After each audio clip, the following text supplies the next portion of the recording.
Alors, vous savez, un satsang signifie en sanskrit se rassembler autour de la vérité. Autour de la vérité, non pas que quelqu'un détiendrait par rapport à quelqu'un d'autre, mais de la vérité que nous sommes.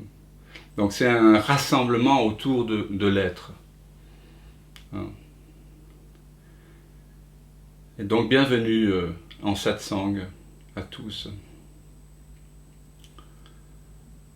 Donc je vais vous proposer justement que nous nous rassemblions ensemble ce soir autour de ce que nous sommes vraiment, vraiment. Et que peut-être parfois ou souvent on oublie cette vérité profonde qui est en chacun de nous et à laquelle on n'est pas souvent attentif. Et si vous êtes là, évidemment, c'est que vous avez eu des ouvertures sur cet inconnu reconnu, en fond, qui est l'arrière-plan de toute expérience. Alors d'emblée, je vais vous proposer de simplement ramener l'attention à sa source. En tant qu'humain, et en tout cas dans cette civilisation-là dans laquelle nous sommes, nous avons l'habitude de porter l'attention sur les choses, sur ce qui est visible, sur ce qui est perceptible. Donc en général, la flèche de l'attention est portée vers le monde, vers le corps et vers le mental. Vers le monde par le truchement des 5 sens, vers le corps essentiellement par le truchement des sensations, mais également des perceptions visuelles, parfois auditives, parfois olfactives aussi, et puis le mental, les pensées, qui sont également des perceptions. Et donc, en général, la plupart des humains vivent leur vie en ayant l'attention fixée uniquement sur des perceptions. Ils passent d'une perception à une autre. Une perception par le truchement des 5 sens, qu'aussitôt ils étiquettent par une pensée. Et cet incessant changement d'attention d'une perception à une autre fait que la plupart d'entre nous, humains, sommes complètement inconscients de la source même de l'attention. Or, depuis 6000 ans, tous les sages de toutes les traditions spirituelles, de presque toutes les traditions spirituelles en tout cas, quel que soit le temps et le lieu, nous rappellent au secret ouvert, comme le disait Wei Wu Wei, à ce par quoi tout est perçu. Il nous invite à retourner l'attention vers la source de l'attention. On trouve dans les premières Upanishads, les Upanishads majeurs, comme là par exemple la Katha Upanishad, on trouve cette parole fulgurante qui m'a beaucoup touché. Parfois une âme intrépide en quête d'immortalité s'est retournée en arrière et a découvert sa vraie nature.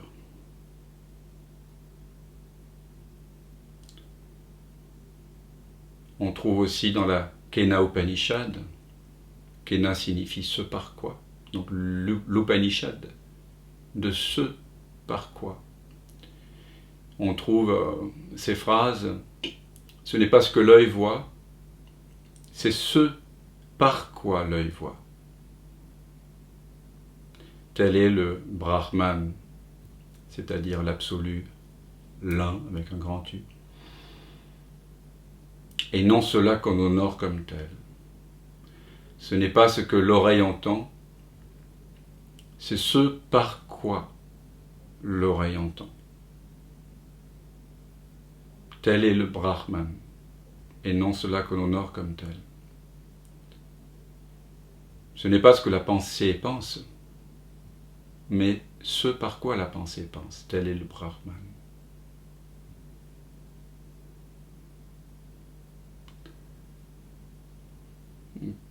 Plus près de nous, enfin, plus près, je ne sais pas, mais dans notre tradition chrétienne, entre guillemets, un petit peu colorée l'Europe depuis 2000 ans, et pas mal de parties du monde, il y a dans les évangiles canoniques même quelques perles non duelles d'invitation au retournement de la conscience qui ont échappé à la surveillance de l'Église, à la censure. C'est ainsi qu'on a cette fameuse phrase « Le royaume des cieux est en vous ». Alors ça a été souvent traduit par « Le royaume des cieux est parmi vous », mais il semblerait que la vraie traduction soit « est en vous ». En tout cas, je confirme que si le Christ a fait l'expérience, enfin si Jésus a fait l'expérience du Christ, c'est-à-dire l'expérience de sa vraie nature, il a forcément dit cela, et que le royaume est en vous. Et on trouve aussi dans un évangile magnifique que je vous invite à lire, l'évangile de saint Thomas, qui n'est pas reconnu par l'Église et pour cause, parce que c'est un évangile totalement gnostique, c'est-à-dire qui s'adresse à la connaissance, au sens noble, à la reconnaissance de notre vraie nature, de fond en comble, et qu'on a trouvé donc en 1945 dans des fouilles à Nag Hammadi en Égypte. C'est absolument incroyable cette histoire. Donc cet évangile qui ressemble, à s'y méprendre, à une Upanishad, parce qu'elle est totalement non-duelle. Il est dit également que si vous pensez que le royaume des cieux est dans le ciel, alors les oiseaux y parviendront avant vous. Et si vous pensez qu'il est dans l'océan, eh bien les poissons y seront avant vous. Le royaume des cieux est en vous et hors de vous.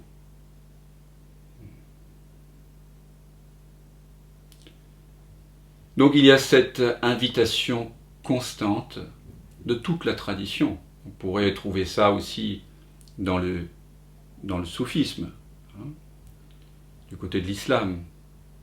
Quand on lit Ibn Arabi, le traité de l'un, il n'y a que l'un. Donc c'est la même reconnaissance, c'est la même invitation à reconnaître qu'il n'y a que la conscience, que le royaume est en nous et qu'il n'y a que ça. On trouve ça chez Rumi, on trouve ça chez Halaj, le poète mystique, on trouve ça dans le Dzogchen, dans le bouddhisme non-duel, dans le Sutra du cœur, chez Nagarjuna, on trouve ça dans une grande partie des maîtres Chan, dans le Zen, aussi chez les mystiques chrétiens comme Maître Eckhart. Et donc, le message, c'est toujours celui-ci, c'est « Je suis déjà ce que je cherche ». Vous êtes déjà ce que vous cherchez. Et qu'est-ce qu'on cherche? On cherche la paix et le bonheur. Tous les humains cherchent la même chose. Ça, c'est universel. On cherche la paix et le bonheur. Mais par ignorance de notre vraie nature, nous avons tous commencé à chercher le bonheur et la paix permanente à l'extérieur, dans les choses, dans le monde, dans les accomplissements. Nos parents et nos professeurs nous ont fait une liste des cases qu'il fallait cocher pour atteindre le bonheur, et donc nous l'avons cru plus ou moins, ou alors nous avons créé nos propres listes en opposition à celles que nous avait fourguées, mais en tout cas, nous avons tous, et nous sommes tous passés par là, nous avons tous cru, puisque nous nous sommes pris pour quelqu'un de séparé du monde, séparé des autres, pour une personne, pour un corps mental. Et dès que l'on se prend pour quelqu'un, pour un corps mental, pour une personne, dès qu'on est identifié à un corps, à une histoire, à des désirs, à des peurs, alors nécessairement on sent un sentiment de séparation, il y a une forme de souffrance.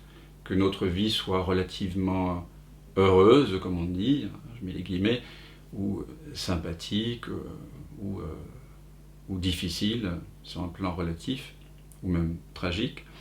De toute façon, dès que l'on se prend pour quelqu'un, il y a un sentiment de séparation et une forme de souffrance.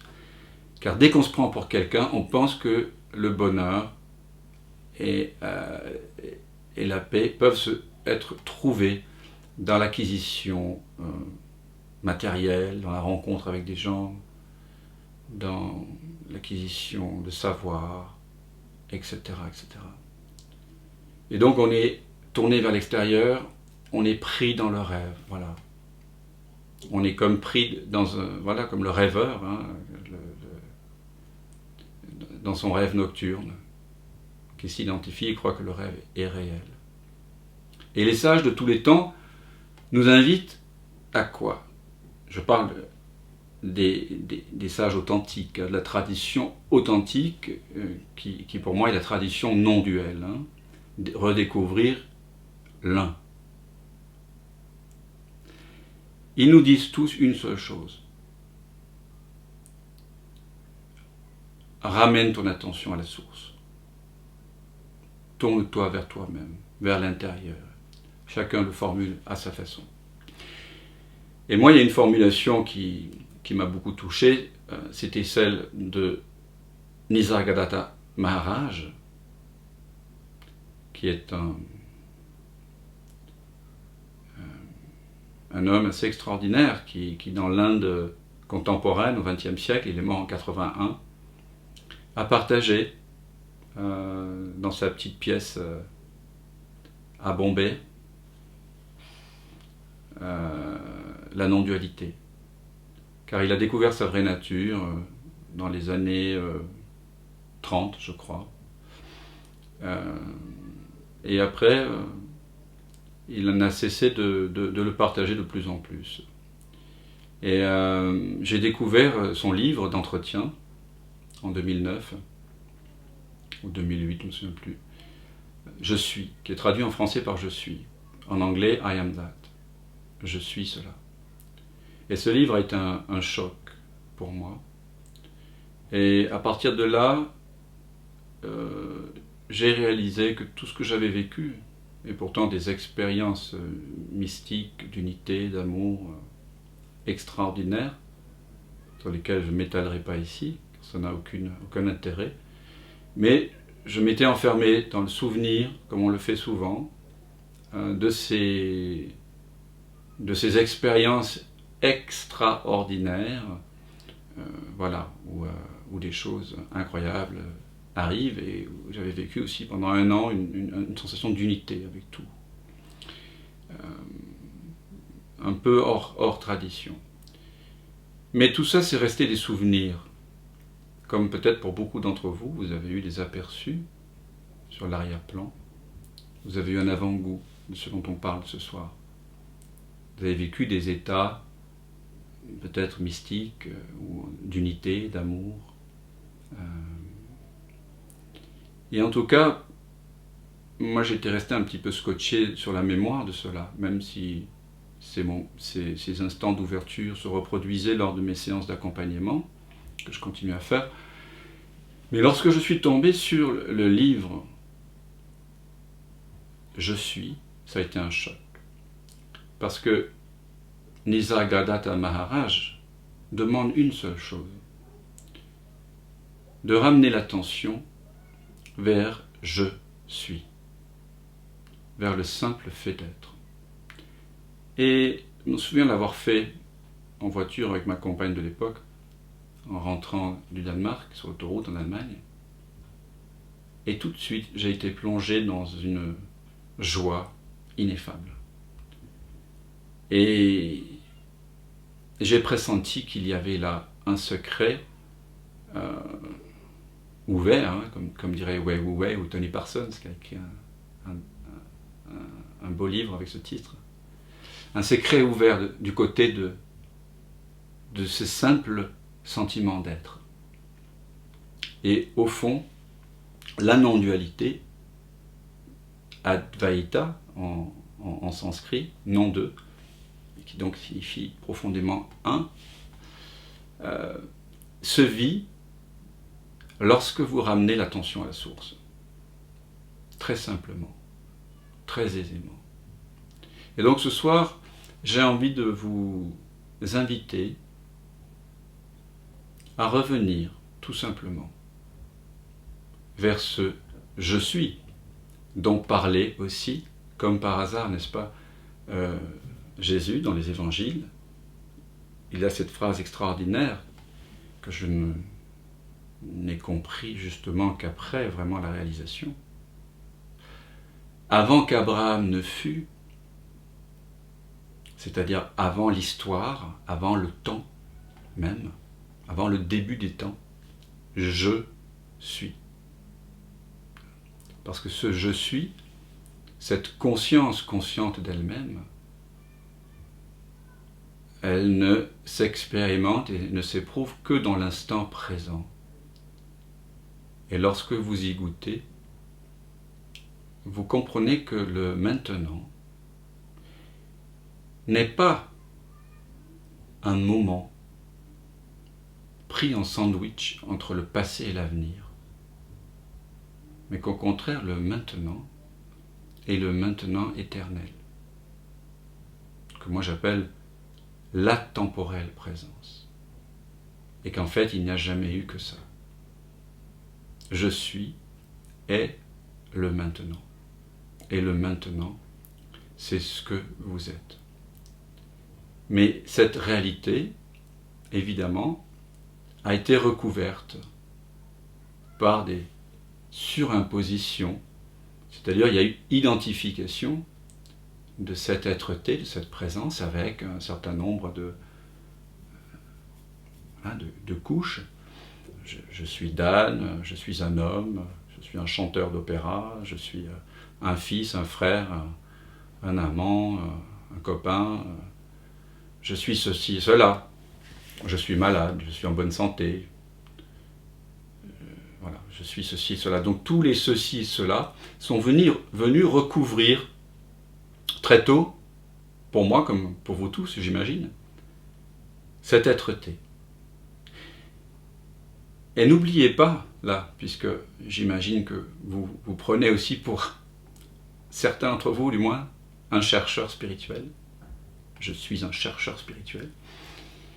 N'oublions pas que Ramana Maharshi, un des plus grands sages de l'Inde contemporaine, lui-même, avant de réaliser sa vraie nature,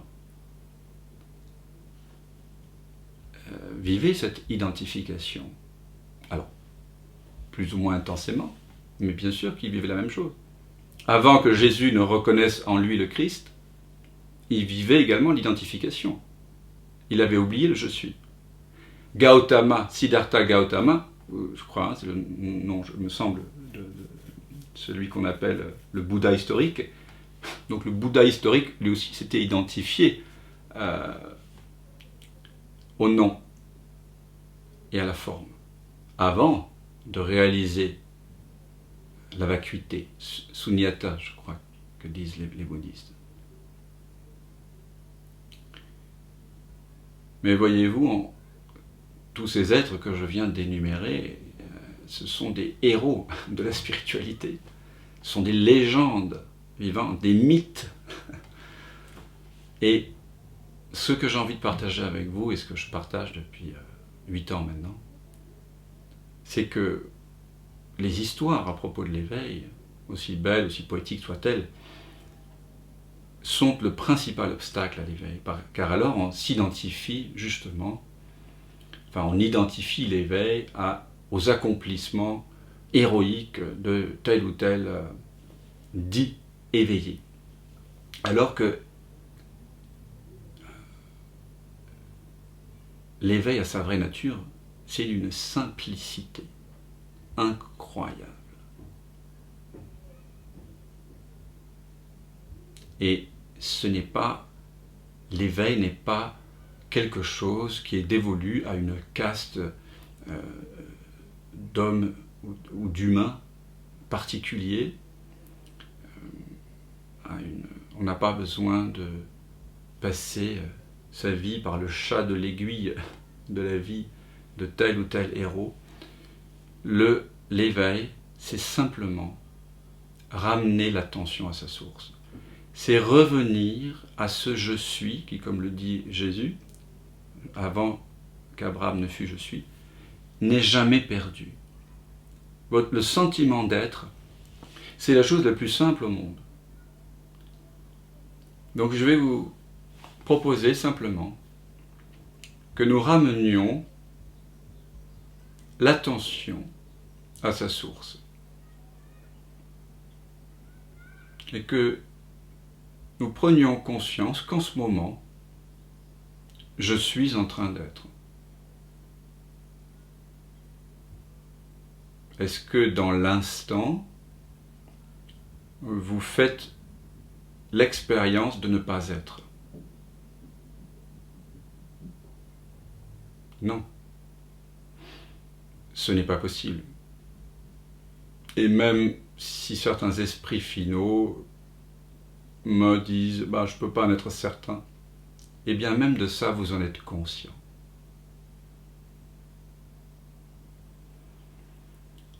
Donc, prenez simplement conscience qu'en cet instant, vous êtes en train d'être. Et ça ne demande absolument aucun effort. Je suis.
C'est ce que je sens, la gratitude. Gratitude. Gratitude. Gratitude.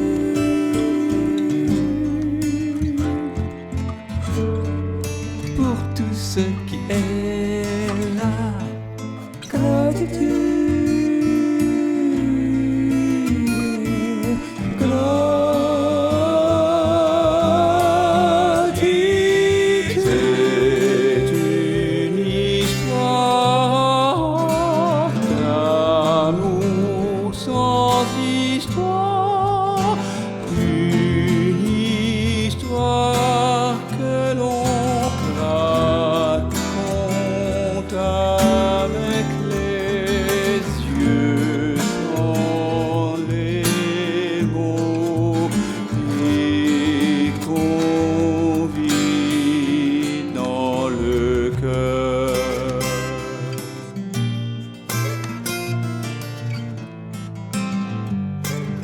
Gratitude, gratitude, gratitude, gratitude,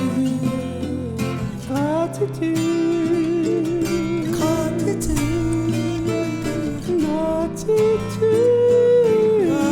gratitude, pour tout ce qui est là. Gratitude.